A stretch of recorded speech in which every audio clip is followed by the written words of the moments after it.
जय श्री बाबा। जय निराकार प्रभु भगवान शिव। सारा मदार इस जीवन का पवित्रता पर है। नंबर 1 दैवी गुण ही पवित्रता है।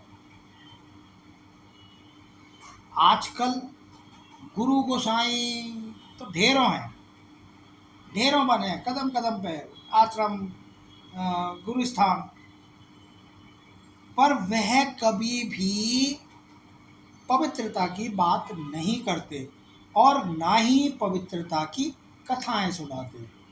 किंवदंतियां भी नहीं बनाई हैं पवित्रता के ऊपर।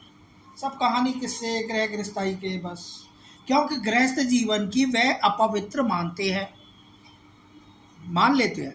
गृहस्थ में पवित्र रहना तो बहुत ही मुश्किल है, इसलिए वे दूर ही रहते हैं, खुद को टच भी नहीं करते घर गृहस्थी वालों से, क्योंकि घर बार तो छोड़ते हैं, गृह सुख तो वो लेते ही नहीं।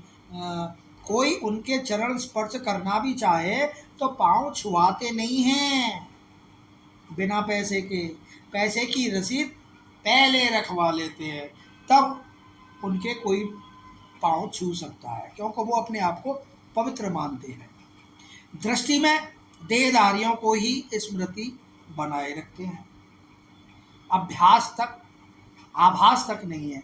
निराकारी अपनी आत्मा का एहसास भी नहीं है, और जब निराकारी आत्मा जो अपनी आत्मा है उसका ही जब आपको आभास नहीं है, तो उस परमपिता परमात्मा का आभास कैसे होगा।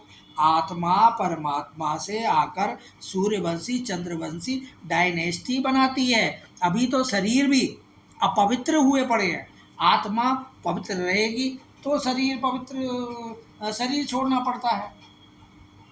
आत्मा यदि पवित्र हो जाएगी तो शरीर छूट जाएगा। अपनी कर्मेंद्रियों को अपने मालिकपन होने का एहसास कराओ कि तुम उसके मालिक हो, ताकि वह आपके कंट्रोल में रहे, वरना वे आपको अपना नौकर बनाकर रगड़ती रहेंगी। ये कर्मेंद्रियां। एक कछुआ होता है, इसका मिसाल बहुत अच्छा है। जब वह कहीं चलता है तो सारी कर्म, हाथ पैर मुंह सब निकाल लेता है, मतलब सारी कर्मेंद्रियों से वो काम लेता है। और जब वह थक जाता है या वह आराम करने की स्थिति में आता है तो उसको उन कर्मेंद्रियों की कोई ज़रूरत नहीं होती, तो वो अपने आप में हाथ पैरों को, अपने मुंह को भी समा के अपने आप में समेट लेता है। इसी तरीके से मनुष्य को भी अपनी सभी कर्मेंद्रियों को मन के मुताबिक न चलाकर आत्मबल